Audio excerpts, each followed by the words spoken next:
ഇന്നത്തെ topic coins and Kings എന്നുള്ളതാണ്. Coins and Kings.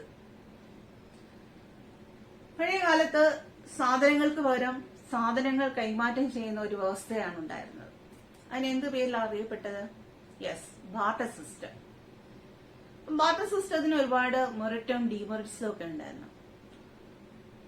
അപ്പൊ അതിനകത്ത് ഡീമെറിറ്റ്സ് നമുക്ക് മറികടക്കാൻ വേണ്ടിയിട്ട് ഇൻട്രൊഡ്യൂസ് ചെയ്ത ഒന്നാണ് ഇത് കോയിൻസ് എന്ന് പറയുന്നത്. Coins occupy a very important place among the archaeological source. Archaeological സോഴ്സസിനകത്ത് ഇമ്പോർട്ടന്റ് ആയിട്ടുള്ള ഒരു സ്ഥാനമാണ് ഏത് കരസ്ഥമാക്കിയിരിക്കുന്നത്? കോയിൻസ് occupy ചെയ്തിരിക്കുന്നത്. They are the most valuable source for the reconstruction of ancient Indian history. പ്രാചീന ഇന്ത്യ ചരിത്രത്തിന്റെ പുനർനിർമ്മാണത്തിന് മോസ്റ്റ് വാല്യബിൾ ആയിട്ടുള്ള ഒരു സോഴ്സ് കൂടെയാണ് ഏത് കോയിൻസ് എന്ന് പറയുന്നത്. Then the study of coins is called numismatics. നാണയങ്ങളെ കുറിച്ചുള്ള പഠനത്തിന് പറയുന്ന പേരെന്താണ്? നാണയ പഠനം എന്ന പേരിലാണ് അറിയപ്പെടുന്നത്. The earliest coins of India do not have any inscriptions. പഴയകാല നാണയങ്ങൾ പരിശോധിക്കുകയാണെങ്കിൽ അതിനകത്ത് എന്തില്ല?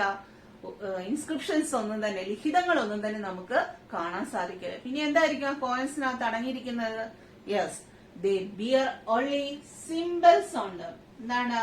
സിംബലുകൾ മാത്രമേ അതിനകത്ത് നമുക്ക് കാണാൻ സാധിക്കുകയുള്ളൂ. അങ്ങനെയുള്ള കോയിനുകൾക്ക് പറയുന്ന പേരെന്താണ്? പഞ്ച് മാർക്കഡ് കോയിൻസ്, മുദ്രാങ്കിത നാണയങ്ങൾ. മുദ്രാങ്കിത പഞ്ച് മാർക്കഡ് കോയിൻസിന് പറയുന്ന പേരെന്താണ്? മുദ്രാങ്കിത നാണയങ്ങൾ. The punch marked coins of silver and copper were the earliest to be minted and used. കോപ്പറിലും സിൽവറിലുമുള്ള പഞ്ച് മാർക്കഡ് കോയിൻസ് ഉണ്ട്. ഇവയെല്ലാം അവിടെ എന്ത് ചെയ്യുന്നുണ്ട്? അടിച്ചിറക്കി അത് ഉപയോഗിക്കുകയൊക്കെ ചെയ്തിട്ടുണ്ട്. They have been discovered from a number of sites throughout the subcontinent. നമ്മുടെ സബ് കോണ്ടിനെന്റിന്റെ വിവിധ ഭാഗങ്ങളിൽ നിന്ന് ഇതിന്റെ ഇതുപോലെയുള്ള പഞ്ച് മാർക്കഡ് കോയിൻസ് നമുക്ക് ലഭ്യമായിട്ടുണ്ട്. These coins were studied by, ആരാണ് ഈ കോയിൻസിനെ കുറിച്ച് സ്റ്റഡി നടത്തുന്ന വ്യക്തികളുണ്ട്. അവർക്ക് പറയുന്ന പേര് ന്യൂമിസ്മാറ്റിസ്റ്റ് എന്ന പേരിലാണ് അറിയപ്പെടുന്നത്. ഇവരെന്ത് ചെയ്യുന്നു? To reconstruct the commercial network of the ancient world. പ്രാചീന ലോകത്തിലെ കൊമേഴ്സ്യൽ നെറ്റ്വർക്കും വാണിജ്യ ശൃംഖലയുണ്ട്. അതിനെ റീകൺസ്ട്രക്ട് ചെയ്യുന്നതിന് വേണ്ടിയിട്ട് ഈ കോയിനുകളെയാണ് അവർ എന്ത് ചെയ്യുന്നത്? പഠനത്തിന് വിധേയമാക്കുന്നത്. Attempts were also made to identify the symbols on punch-marked coins with the specific ruling dynasties, including Mauryas. നാണയങ്ങളിലെ സിംബൽസ് അത് സ്റ്റഡി ചെയ്തുകൊണ്ട് മൗര്യന്മാർ ഉൾപ്പെടെയുള്ള ആ കാലഘട്ടത്തിലെ രാജകുടുംബങ്ങളെ കുറിച്ച് കുടുംബങ്ങളെ തിരിച്ചറിയാൻ വേണ്ടിയിട്ടുള്ള ചില ശ്രമങ്ങളൊക്കെ നടത്തിയിട്ടുണ്ട്. They identified that most of these coins were issued by kings.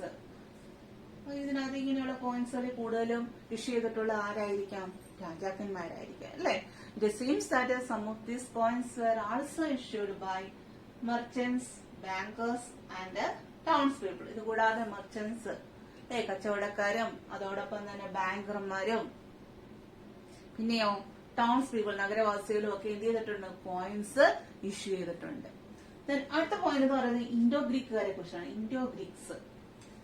Indo ഗ്രീക്സിന്റെ ഒരു പ്രത്യേകതയുണ്ട്. എന്താണ്? Indo Greeks were the first to issue the coins bearing the names and images of the rulers. റൂളേഴ്സിന്റെ നെയിംസും അതോടൊപ്പം തന്നെ അവരുടെ ഇമേജസും ഇതിനകത്ത് കൊണ്ടുവന്നു? കോയിൻസിനകത്ത് കൊണ്ടുവന്നു. അടുത്ത ആരാണ്? കുഷാനാസ്. കുഷാനാസിന്റെ പ്രത്യേകത എന്താണ്? യെസ്, അവരാണ് ആദ്യമായിട്ട് ഗോൾഡ് കോയിൻ അടിച്ചിറക്കിയത്. ഗോൾഡ് കോയിന് ഇഷ്യൂ ചെയ്ത ആരാണ്? The first gold coins were issued by the Kushanas. First gold coin issue ചെയ്ത ആരാണ്? കുഷാനാസ് ആണ്. അപ്പൊ ഇൻഡോ ഗ്രീക്സിന്റെ പ്രത്യേകത മനസ്സിലായല്ലോ. ഇൻഡോ ഗ്രീക്സ് എന്ന് പറയുന്ന നെയിംസും ഇമേജസും കോയിൻസിനകത്ത് കൊണ്ടുവന്നത് ഇൻഡോ ഗ്രീക്സുകാരാണ്. കുഷാനാസ് എന്ന് പറയുന്നത് എന്താണ്? ഗോൾഡ് കോയിന് ആദ്യമായിട്ട് അടിച്ചിറക്കിയത് ആരാണ്? കുഷാനാസ് ആണ്. They they were identical in weight with those issued by the contemporary Roman emperors and the Parthian rulers of Iran.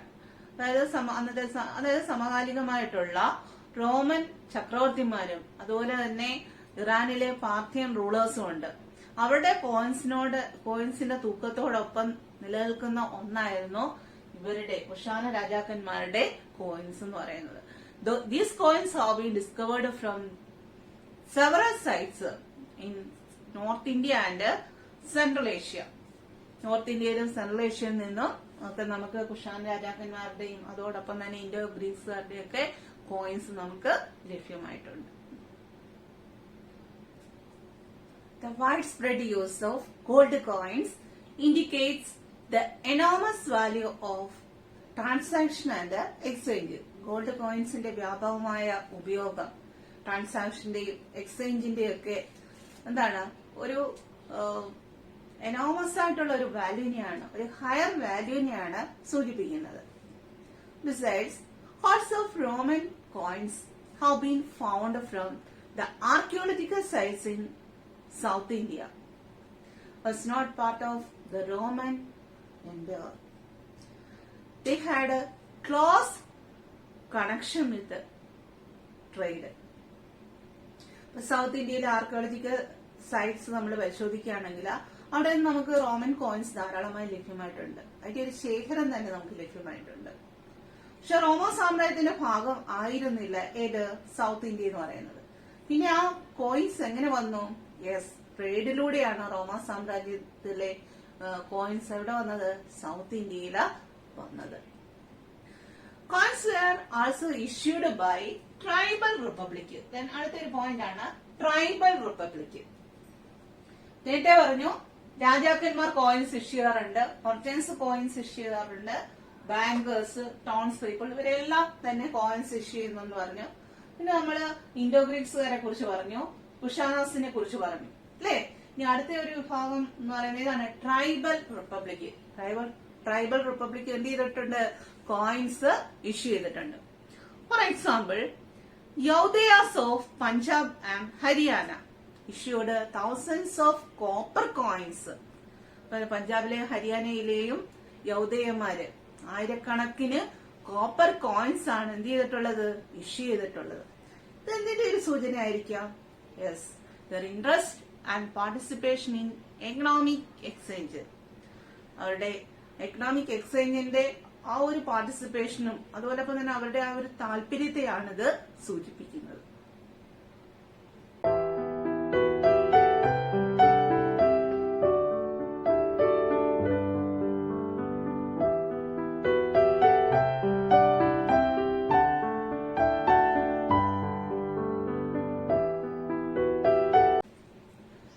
Some suggest that it is the fall of Western Roman Empire.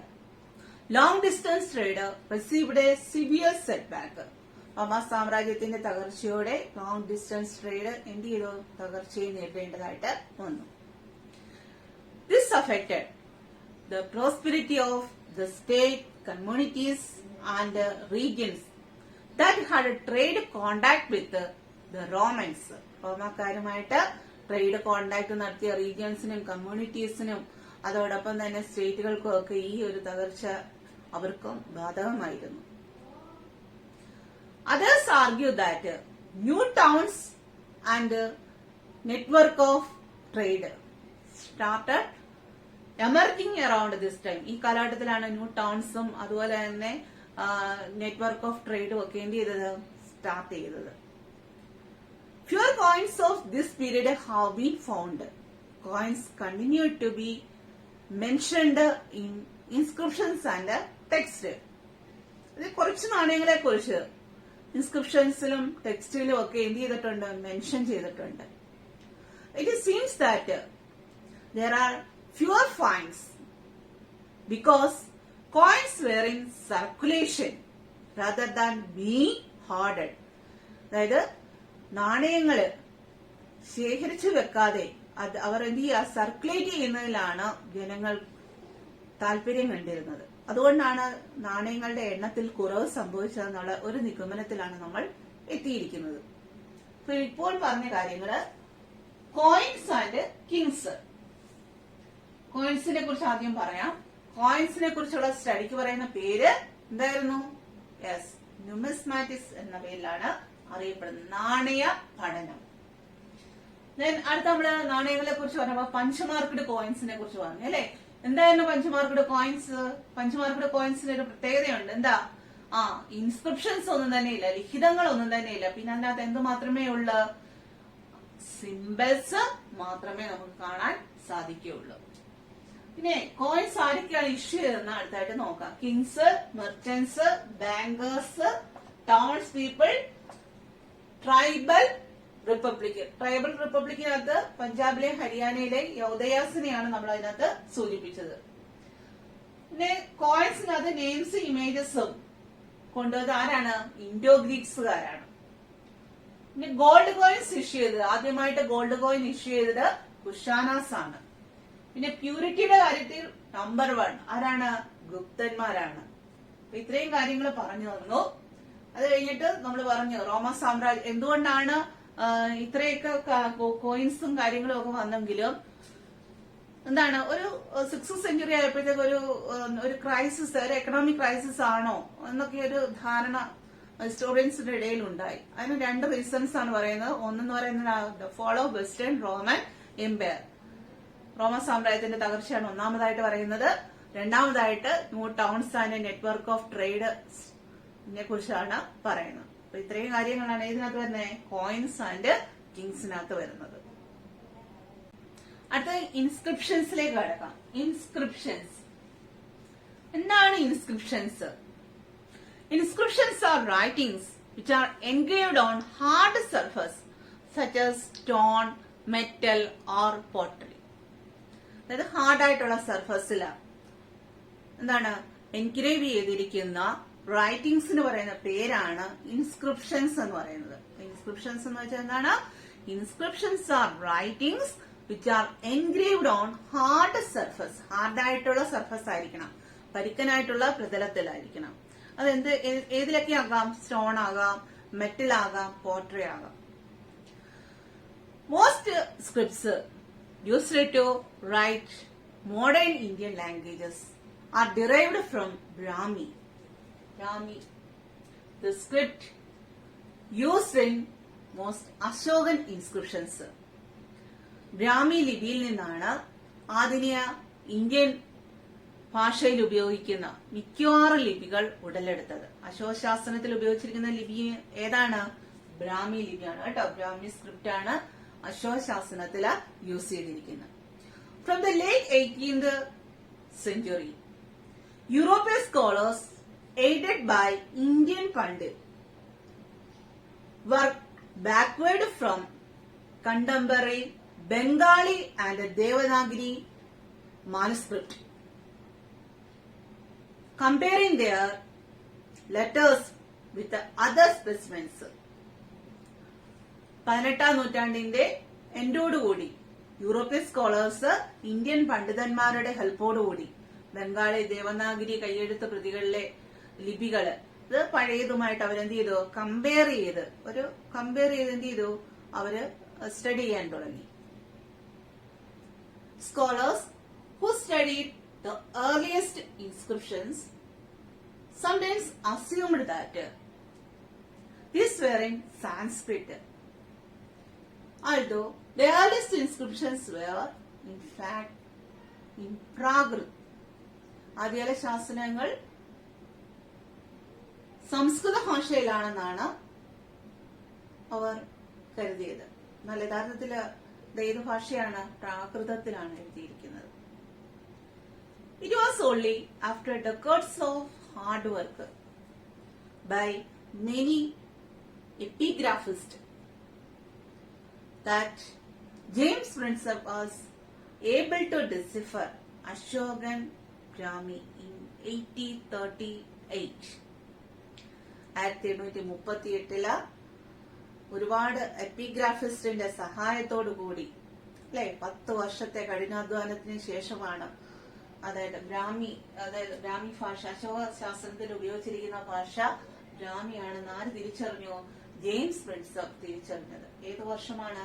1838 1838 അദ്ദേഹം അത് കണ്ടെത്തുന്നത്. The story of the decipherment of Kharoshthi script is different. Kharosthi ലിപിയുടെ കഥ തികച്ചും വ്യത്യസ്തമായിട്ടുള്ള ഒന്നാണ്. The inscriptions in the northwest were written in the Kharoshthi script. North വെസ്റ്റിൽ ഉപയോഗിച്ചിരിക്കുന്ന ലിപി ഏതാണ്? ഖരോഷ്ഠിയാണ്. The discovery of the coins of Indo-Greek rulers who ruled over this area was an important factor leading to the decipherment of this script. അപ്പൊ ഈ north west ഭാഗത്ത് ഭരിച്ചിരുന്ന ആരാണ്? Indo ഗ്രീക്കുകാരാണ്. Indo ഗ്രീക്കുകാരുടെ കോയിൻസിന്റെ കണ്ടുപിടുത്തം നമ്മുടെ ഖരോഷ്ഠി സ്ക്രിപ്റ്റിന്റെ ഡെസിഫർമെന്റ് അല്ലെ കണ്ടെത്തലിന് സാക്ഷ്യം വഹിക്കുകയാണ് ചെയ്യുന്നത്. കാരണം എന്താണ്? ഇൻഡോ ഗ്രീക്കുകാരുടെ കോയിൻസിന് രണ്ട് പ്രത്യേകതകൾ നമ്മൾ പറഞ്ഞു. ഒന്ന് ഇമേജസ് കാണും, രണ്ടാമതായിട്ട് എന്ത് ചെയ്യും? റൂളേഴ്സിന്റെ നെയിം കാണും. റൂളേഴ്സിന്റെ നെയിം എന്ന് പറയുന്നത് ഗ്രീക്കിലും ഖരോഷ്ഠി സ്ക്രിപ്റ്റിലുമാണ് അവർ എഴുതാറുള്ളത്. For instance, the symbol for A could be found in both script for writing names such as Apollodotus. അപ്പോളോഡോട്ടസ് പോലെയുള്ള പേരുകൾ എഴുതാൻ വേണ്ടിയിട്ട് രണ്ട് സ്ക്രിപ്റ്റിലും, അതായത് ഗ്രീക്കിലും ഖരോഷ്ഠിയിലും ഉപയോഗിച്ചിരിക്കുന്ന സിമ്പൽ ഏതാണ്? എ എന്നാണ്. James Prinsep identified the language of Kharoshthi inscriptions as Prakrit. Kharoshthi ഇൻസ്ക്രിപ്ഷൻസിൽ ഉപയോഗിച്ചിരിക്കുന്ന ലാംഗ്വേജ് ഏതാണ്? പ്രാകൃതമാണെന്ന് ആര് കണ്ടെത്തി? ജെയിംസ് പ്രിൻസപ്പ് കണ്ടെത്തി. Then it became possible to read longer inscriptions as well. അല്ലെ, വളരെ ദീർഘമായിട്ടുള്ള ഇൻസ്ക്രിപ്ഷൻസ് വരെ വായിക്കാൻ ഇത് അവരെ സഹായിച്ചു എന്നുള്ളതാണ്.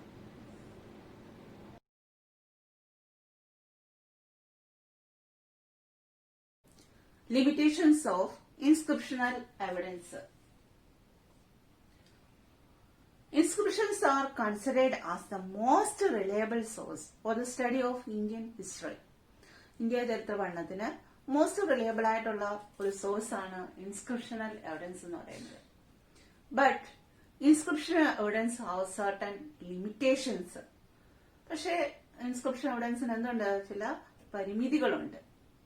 Inscriptions have some technical limitations. Letters are faintly engraved. Letters എന്താണ്? മങ്ങിയ നിലയിലാണ് നമുക്ക് കാണാൻ സാധിക്കുന്നത്. And thus reconstruction was uncertain. അതുകൊണ്ട് തന്നെ റീകൺസ്ട്രക്ഷൻ അസാധ്യമായി തീരുകയും ചെയ്യുന്നു. Inscriptions may be damaged or letter missing. ചില ലെറ്റേഴ്സ് ഒക്കെ എന്ത് ചെയ്തിട്ടുണ്ട്? മിസ്സായി പോയിട്ടുണ്ട്. It is not always easy to find out the exact meaning of the words used in the inscriptions. എന്താണ് എക്സാക്ട് മീനിങ്? നമുക്ക് എന്ത് ചെയ്യാൻ സാധിക്കത്തില്ല, കണ്ടെത്താൻ സാധിക്കുകയില്ല. കാരണം എന്താണ്? ഇടയ്ക്ക് ലെറ്റേഴ്സ് മങ്ങിയ നിലയിൽ കാണാൻ സാധിക്കുന്നു, ലെറ്റേഴ്സ് മിസ്സായി പോകുന്നു.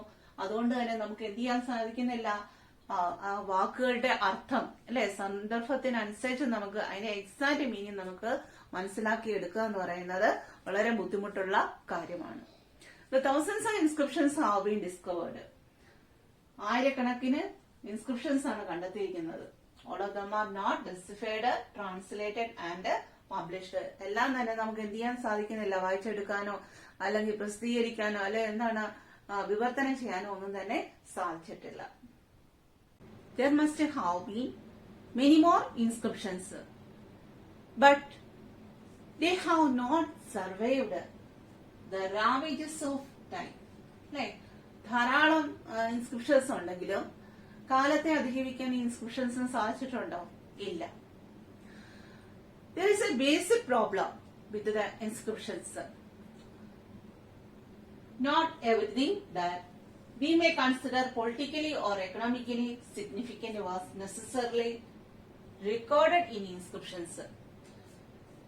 നമ്മൾ ഇമ്പോർട്ടൻസ് എന്ന് കരുതുന്ന അല്ലെ പ്രധാനമെന്ന് കരുതുന്ന സാമ്പത്തിക രാഷ്ട്രീയ കാര്യങ്ങളൊന്നും തന്നെ ഏതിനകത്ത് സൂചിപ്പിച്ചിട്ടില്ല, ഇൻസ്ക്രിപ്ഷനിൽ സൂചിപ്പിച്ചിട്ടില്ല എന്നുള്ളതാണ് ഇതിന്റെ ഏറ്റവും വലിയ ഒരു പോരായ്മ എന്ന് പറയുന്നത്. Inscriptions generally project the views of persons who commissioned them. ആരാണോ അല്ലെങ്കിൽ ആർക്ക് വേണ്ടിയിട്ടാണോ ഇൻസ്ക്രിപ്ഷൻസ് എഴുതിയിരിക്കുന്നത് ആ വ്യക്തികളുടെ താല്പര്യങ്ങൾക്കാണ് ഇത് കൂടുതൽ ഇമ്പോർട്ടൻസ് നൽകിയിരിക്കുന്നത്. So we have to analyse them critically to find out the actual truth. Inscriptional എവിഡൻസിന്റെ ലിമിറ്റേഷൻസ് നമുക്കൊന്ന് കൺക്ലൂഡ് ചെയ്യാം. First, letters are faintly engraved. Letters എന്താണ്? മങ്ങിയ നിലയിലാണ്. രണ്ടാമത്തെ പോയിന്റ് എന്താണ്? ലെറ്റർ മിസ്സിംഗ് ആണ് അല്ലെങ്കിൽ ഡാമേജ്ഡ് ആണ്. Not easy to find out exact meaning of the words. വേർഡിന്റെ എക്സാക്ട് മീനിങ് നമുക്ക് കണ്ടെത്താൻ സാധിക്കുന്നില്ല. Thousands of inscriptions have been discovered. All of them are not deciphered, translated and published. ആയിരക്കണക്കിന് inscriptions കണ്ടെത്തിയെങ്കിലും അവയെല്ലാം തന്നെ നമുക്ക് എന്ത് ചെയ്യാൻ പറ്റിയിട്ടില്ല? ഡിസിഫർ ചെയ്യാനോ ട്രാൻസ്ലേറ്റ് ചെയ്യാനോ പബ്ലിഷ് ചെയ്യാനോ സാധിച്ചിട്ടില്ല. Not survived the ravages of time. കാലത്തെ അതിജീവിക്കാൻ ഇൻസ്ക്രിപ്ഷൻസിന് സാധിച്ചിട്ടില്ല. Not everything that we may consider politically or economically significant was necessarily recorded in inscriptions. ഇതാണ് സാമ്പത്തികവും രാഷ്ട്രീയമായിട്ടുള്ള പല കാര്യങ്ങളും, ഇമ്പോർട്ടൻസ് എന്ന് പറയുന്ന പല കാര്യങ്ങളും എന്ത് ചെയ്തിട്ടില്ല? ഇൻസ്ക്രിപ്ഷനകത്ത് രേഖപ്പെടുത്തിയിട്ടില്ല. Generally project the views of persons who commissioned them. ആരാണോ ആർക്ക് വേണ്ടിയിട്ടാണ് ഇൻസ്ക്രിപ്ഷൻസ് എഴുതിയത് ആ വ്യക്തികളുടെ താല്പര്യങ്ങൾക്കാണ് ഇൻസ്ക്രിപ്ഷൻസ് എന്ത് നൽകിയിട്ടുള്ളത്? ഇമ്പോർട്ടൻസ് നൽകിയിട്ടുള്ളത്. So we have to analyse them critically to find out the actual truth.